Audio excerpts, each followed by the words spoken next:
Welcome to my YouTube channel. आज मैं आपको क्लास 11th के लिए उर्दू का सबक नंबर 6 पढ़ाऊंगी। सबक का नाम है गोरी हो गोरी। बाकी के सभी चैप्टर्स आपको चैनल की प्लेलिस्ट में मिल जाएंगे, आप वहां से जाकर देख लेना। तो बच्चों, ये चैप्टर एक मुख्तसर अफसाना है। तो सबसे पहले आपको मुख्तसर अफसाने के बारे में जानना निहायत ज़रूरी है, क्योंकि एग्ज़ाम में मुख्तसर अफसाने से रिलेटेड क्वेश्चन आपसे ज़रूर पूछे जाएंगे। और इस चैप्टर के मुसन्निफ़ कौन है? सैयद रफ़ीक हुसैन। तो पहले मैं आपको मुख्तसर अफसाने के बारे में पढ़ाऊंगी, फिर मुसन्निफ़ का इंट्रो, सभी अल्फाज मायने, फिर पूरी ही कहानी को समझाऊंगी। अक्सर एग्ज़ाम में पूछे जाने वाले इंपॉर्टेंट क्वेश्चन आंसर भी समझाऊंगी और लास्ट में टेक्स्ट बुक के क्वेश्चन आंसर समझाऊंगी। तो बच्चों, अगर मुख्तसर अफसाने के बारे में बात की जाए तो इसका मतलब होता है शॉर्ट स्टोरीज़। तो इनको लिखने का भी कोई तरीका होता है और ये किस तरह से स्टार्ट हुई, उर्दू में इनकी स्टार्टिंग किस तरह से हुई, कौन कौन से मुख्तसर अफसाना निगारों के मशहूर नाम हैं, वगैरह वगैरह सवालात आपसे एग्ज़ाम में पूछे जा सकते हैं। तो पूरी ही इन्फॉर्मेशन मैं आपको पढ़कर बताती हूँ। मुख्तसर अफसाना जदीद यानी कि नए दौर की अहम नसरी सिन्फ़ है, यानी कि मुख्तसर अफसाना उर्दू के नए दौर की उर्दू लिटरेचर की एक सिन्फ़ है, एक प्रकार है। इसके ज़रिए किसी शख्स की ज़िंदगी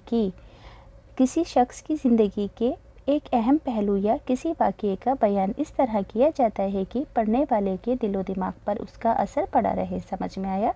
मुख्तसर अफसाने के ज़रिए किसी भी शख्स की ज़िंदगी के किसी अहम पार्ट को इस तरह बयान किया जाता है कि पढ़ने वाले पर उसके दिमाग पर उस बात का असर छप जाए। अफसाने के मुतअद्दिद तारीफ़ें की गई हैं, यानी कि अफसाने की बहुत सारी तारीफ़ें की गई हैं। एक नक्कात का कहना है कि अफसाना ऐसी नसरी कहानी है जो एक ही नशस्त यानी कि एक ही पार्ट में पढ़ी जाए। एक और नक्कात का कहना है कि अफसाना उन कहानियों से बिल्कुल मुख्तलिफ है जो इत्तेफाक से कहानी होने के अलावा मुख्तसर भी होती हैं। समझ में आया कि एक नक्कात का कहना है कि अफसाना एक ऐसी नसरी कहानी होती है जिसका केवल एक ही पार्ट होता है, एक ही पार्ट में पढ़ी जाए। दूसरे अफसाना निगार का, दूसरे अदीब का कहना है कि अफसाना उन कहानियों से बिल्कुल अलग है जो इत्तेफाक से कहानी होने के अलावा मुख्तसर होती हैं। ये कहानी की एक वाज़ा फ़नी सूरत है। एजाज़ व इख्तिसार, जिद्दत फ़नी, हुस्न व तख़य्युल की चाशनी इसकी इम्तियाज़ी खसूसियात है, यानी कि इसको लिखने के अंदर बहुत ज़्यादा इख्तिसार, जिद्दत और फ़नी महारत, लिखने की महारत होनी बहुत ज़्यादा ज़रूरी है। अफसाना सीधी सादी कहानी नहीं होती है, बल्कि ऐसी फ़नी तख्लीक होती है जिसमें फ़नकार का इरादे और हिकमत का दखल होता है। यानी कि अफसाना कोई सीधी सादी दो लफ्ज़ों की कहानी नहीं होती है, इसमें भी पेचीदगियाँ होती हैं और इस अंदाज से सुनाई जाती हैं कि कारी सुनने वाले में क्यूरियोसिटी एंड तक बनी रहे। मुख्तसर अफसानों में किसी मखसूस यानी कि ख़ास वाक़ये या सूरत हाल या किसी ख़ास किरदार का नक्श इस तरह उभारा जाता है कि प्लाट यानी कि वाक़यात की तरतीब व तनसीब पढ़ने वाले को मुतासिर यानी कि अट्रैक्ट कर सके। अफसाने के माहिरों ने इसकी जो तारीफ़ें बयान की हैं उनसे वाज़ा होता है कि अफसाना बयान या तख्लीकी किरदार है, यानी कि अफसाना बयान करने वाला एक तख्लीकी किरदार की तरह है। अफसाने में किसी एक किरदार या किरदारों के एक ख़ास गिरोह की नकोश या जहनी कशमकश को बयान किया जाता है। समझ में आया कि अफसाने के अंदर किसी एक ख़ास शख्स के किरदार या बहुत सारे किरदारों के समूहों को बयान किया जाता है। अफसाने में वाक़यात की तफसील, किरदारों की गुफ्तगू यानी कि बातचीत करने का ढंग, मंजर व माहौल की पेशकश बड़ी नपी तुली होती है, क्योंकि ये शॉर्ट स्टोरीज़ होती हैं। हर अफसाने के लिए प्लाट, किरदार और ज़मानो मकान लाजमी अज्जा की हैसियत रखते हैं, यानी कि किसी भी अफसाने को लिखने के लिए क्या क्या चीज़ें होनी चाहिए? प्लाट, किरदार, ज़मानो मकान लाजमी अज्जा हैं। इसी लिहाज से अफसाने की अक़साम यानी कि किस्में भी बयान की गई हैं, यानी कि प्लाट का अफसाना, किरदार का अफसाना या पस मंज़र का अफसाना। अफसानों ये इम्पॉर्टेंट लाइन है, दोनों अच्छे से रट लेना, एग्ज़ाम में इससे मुतालिक आपसे पूछा जा सकता है। अफसाने की कामयाबी के लिए कुछ नाक़दीन या अफसाना निगारों के नुक्ता नज़र को भी अहम करार देते हैं। अफसाना निगार के स्लोप यानी कि लिखने के ढंग में रम्ज़, किनाये और तासीर को भी ज़रूरी समझा जाता है। उर्दू में मुख्तसर अफसाने की शुरुआत 20वीं सदी में हुई। हिंदुस्तान में कथा कहानी का रिवाज तो सदियों पुराना है। इसी तरह अरबी और फारसी में दास्तान और किसस की रिवायत मिलती है, लेकिन मुख्तसर अफसाने की सिन्फ यानी कि मुख्तसर अफसाने का प्रकार उर्दू में मगरिब के असरात की देन है। उर्दू में सबसे पहले प्रेमचंद और यलदरम ने अफसाने लिखे। इनके फ़ौरन बाद कई अफसाना निगार मुख्तलिफ तर्ज़ों में नुमाया हुए, मिसलन अहमद अकबर आबादी, नयाज़ फ़तेहपुरी, हिजाब इम्तियाज़ अली वगैरह ने उर्दू अफसानों को नई जहत अता की, नया प्रकार अता किया। देखते ही देखते अफसाना निगार उर्दू फ़िक्शन की मकबूल तरीन सिन्फ बन गई यानी कि प्रकार बन गई। 1936 में तरक्की पसंद तहरीक का आगाज़ हुआ। इससे चंद बरस पहले अंगारे नाम से बाग़ियाना कहानियों का एक मजमूआ शाया हो चुका था। इन कहानियों ने यानी कि ये सभी शॉर्ट स्टोरीज़ थी। इन कहानियों ने मौजू और फ़न दोनों एतबार से नए तजुर्बों की बुनियाद डाली। इसके बहुत पहले प्रेमचंद 1936 ता 1980 में उर्दू अफसाना निगारी को उरूज पर पहुंचाया था। प्रेमचंद ने हकीकत निगारी और नफ्सियाती किरदार निगारी के साथ मशरिकी यूपी के देहातों की ज़िंदगी और कौमी ज़िंदगी में नुमाया होने वाली सियासी और हुर्रियती जज्बात को भी नुमाया किया। चंद बरसों में सादत हुसैन मिंटो, कृष्णचंद्र, राजेंद्र नाथ सिंह बेदी, असमत चुगताई, गुलाम अब्बास, अहमद नदीम कासमी और बलवंत सिंह के हाथों उर्दू अफसानों की बहुत तरक्की हुई। ज़िंदगी को गोना गो मसाइल और मौज़ूआत पर लिखा जाने लगा। हर टॉपिक पर अफसाने लिखे जाने लगे, क्योंकि लोगों के पास ज़्यादा लंबी किताबें पढ़ने का टाइम नहीं होता था। वो अपना दिल बहलाने के लिए मुख्तसर अफसाने ज़्यादा पसंद करते थे। आज़ादी के बाद उभरने वाले अफसाना निगारों में कुरातुल ऐन हैदर नुमाया हैसियत रखती हैं। 1960 के लगभग उर्दू में अलामती अफसानों का आगाज़ हुआ। इस रंग के नुमाइंदा अफसाना निगारों में इंतज़ार हुसैन, सुरेंद्र प्रकाश, अनवर सज्जाद, बलराज वगैरह मशहूर हैं। हकीकत निगारी की रिवायत को आगे बढ़ाने वालों में हयातुल्लाह अंसारी, ख्वाजा अहमद अब्बास, अहमद नदीम कासमी, शौकत सिद्दीकी, अशफाक अहमद, रामलाल, बस 2-3 नाम याद करने ही ज़रूरी हैं। तो यहाँ पर मैंने मुख्तसर अफसानों से रिलेटेड आपको सभी इन्फॉर्मेशन बता दी है। अब आप अगर इस वीडियो को आपने ध्यान से देखा है तो आप एग्ज़ाम में किसी भी क्वेश्चन के आंसर को ईजीली लिख पाओगे। अब सबसे पहले चैप्टर के मुसन्निफ़ का इंट्रो पढ़ना निहायत ज़रूरी है, क्योंकि ये भी एग्ज़ाम में पूछा जा सकता है। तो सैयद रफ़ीक हुसैन के बारे में पढ़ते हैं। इनकी पैदाइश 1894 में हुई और इनका इंतकाल 1946 में हुआ। सैयद रफ़ीक हुसैन लखनऊ के रहने वाले थे। मुलाजमत के सिलसिले में हिंदुस्तान के मुख्तलिफ मकामात पर मुक़ीम रहे यानी कि आते जाते रहे जॉब के सिलसिले में। शिकार के शौक़ के साथ इन्हें हैवानों की फ़ितरत के मुताल्लिक़ यानी कि जानवरों की फ़ितरत के मुताल्लिक़ ज़ौक़ था। इन्होंने जानवरों की नफ्सियात पर मुतअद्दिद अफ़साने लिखे, यानी कि इन्होंने जानवरों के नफ्सियात यानी कि दिमागी तवाज़न पर, दिमाग से रिलेटेड जितनी बातें होती हैं कि वो कैसे बिहेव करते हैं, इस बात पर बहुत सारे अफ़साने लिखे जो अपनी नौइयत के एतबार से मुख्तलिफ और मुनफरिद थे यानी कि अलग थे लिखने के एतबार से। इनके अफ़सानों का मजमूआ आईना हैरत के नाम से शाया हुआ था। यही मजमूआ शेर क्या सोचता होगा के नाम से भी तबाह हुआ। इनकी ज़्यादातर तहरीरें जानवरों की फ़ितरत और अमल की इक्कासी करती हैं।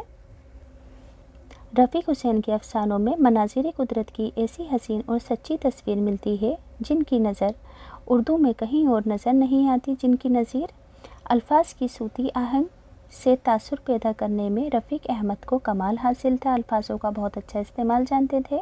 मुख्तलिफ जानवरों की आवाज़ें, परिंदों की बोलियाँ, पानी के बहने का शोर, हवा के चलने की धीमी और तेज़ आवाज़ें, जंगल की साएँ सब कुछ उनके अफ़सानों में मौजूद है। कुदरती मनाज़िर मौजू अल्फाज के तौसीत से रफ़ीक हुसैन अपने कारी को यानी कि सुन पढ़ने वाले को जंगल की दुनिया में ले जाकर तमाम आवाज़ें सुनाते थे। अफसाना गोरी हो गोरी का बुनियादी किरदार। गोरी नाम की एक गाय है जो वफ़ादारी और इसार का पेकर है, यानी कि इस चैप्टर में गाय की वफ़ादारी और ममता दिखाई गई है। रफ़ीक हुसैन ने सैलाब के पस मंज़र में गोरी का किरदार इस तरह उभारा है कि वे मोहब्बत और ममता की अलामत बनकर सामने आती है। जब आप चैप्टर में पढ़ोगे, अभी मैं आपको पढ़कर बताऊंगी तो आप खुद ही समझ जाओगे कि इस चैप्टर में क्या बात बयान की गई है। अब बच्चों, इस चैप्टर को पढ़ाने से पहले अल्फाज मायने जानने निहायत ज़रूरी हैं, क्योंकि आपसे एग्ज़ाम में भी पूछे जाएंगे। चौमासा कहते हैं बरसात के 4 महीने। डगाला यानी कि दरख्त की मोटी टहनी। डांस यानी कि बड़ा मच्छर, घग्गू यानी कि बड़ा उल्लू,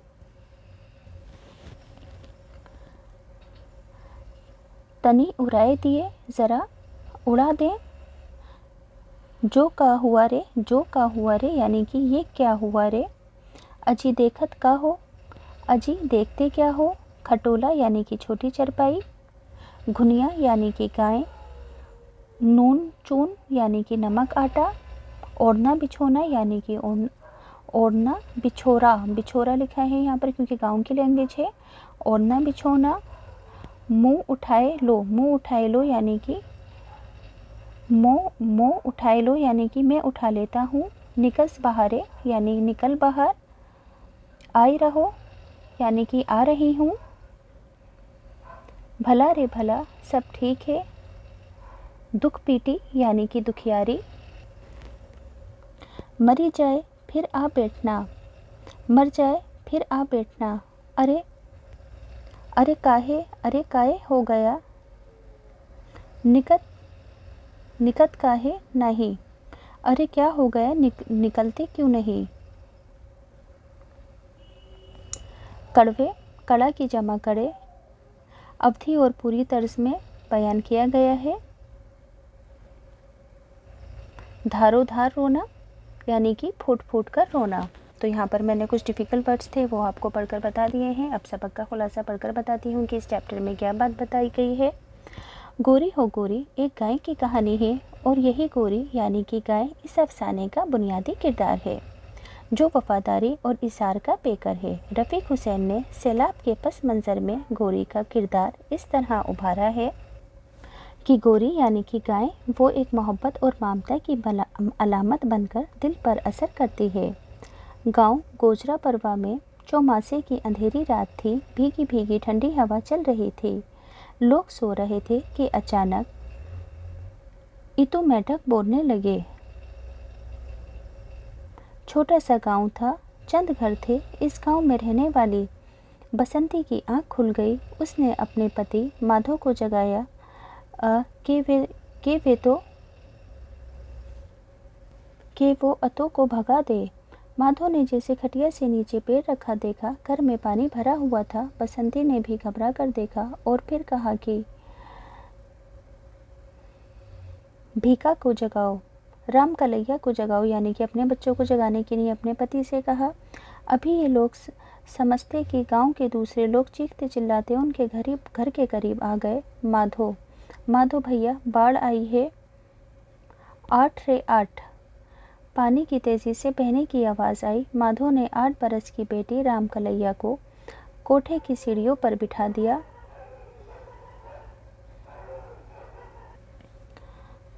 भेका को गोद में लिया। बसंती ने गोद वाली लड़की को दाएं बाएं सामान समेटने लगी। बसंती ने गोद वाली लड़की को दबाए दबाए सामान समेटने लगी। घर के बाहर और अंदर आदमी और जानवर चिल्ला रहे थे। फिर लोगों का शोर सुनाई दिया। ओ बसंती निकल, ओ माधो भाग। पानी हिचकोले खाता हुआ पिंडलियों से रानों तक आ गया। इसी दौरान बसंती ने कहा, अरे मोरे कड़े, अरे मोरे कड़वे, अरे मोरी हंसली, तो निकाल ले, चल तू चल निकल, यानी कि अपने जेवरों को संभालने की बात कहने लगी। मैं उसके पति ने कहा, चल तू चल, मैं लाया। अरे नून चून तो ले लो, यानी कि आटा चावल खाने पीने की चीज़ें ले लो। ओढ़ना बिछोना तो दबाए लो। घर का दरवाज़ा आदमियों के धक्के से खुल गया और उन्होंने माधो और बसंती को पकड़कर घसीटा। चलो सब छोड़कर जान बचाओ। लालटेन पानी में डूब चुकी थी, अंधेरा था। बसंती ने कहा, भैया रे, राम कलैया को ले रे। किसी ने जवाब दिया, उठाए लो। अब पानी कमर से ऊंचा हो चुका था। ये लोग किसी न किसी तरह रेल की पीढ़ी पर चढ़े। ऊपर पहुंचकर सब ने आदमियों और जानवरों को गिनना शुरू करा। पता चला कि जानवर सब मौजूद थे, लेकिन एक लड़का और बच्चों में रम कलैया कम थी। बसंती ने रम कलैया के लिए रोना शुरू कर दिया। वहीं पर उनकी गाय गोरी खड़ी इतराती थी। तू कहाँ आहा। रोती हुई बसंती ने उसकी गर्दन में बाहें डाल दी और रोई।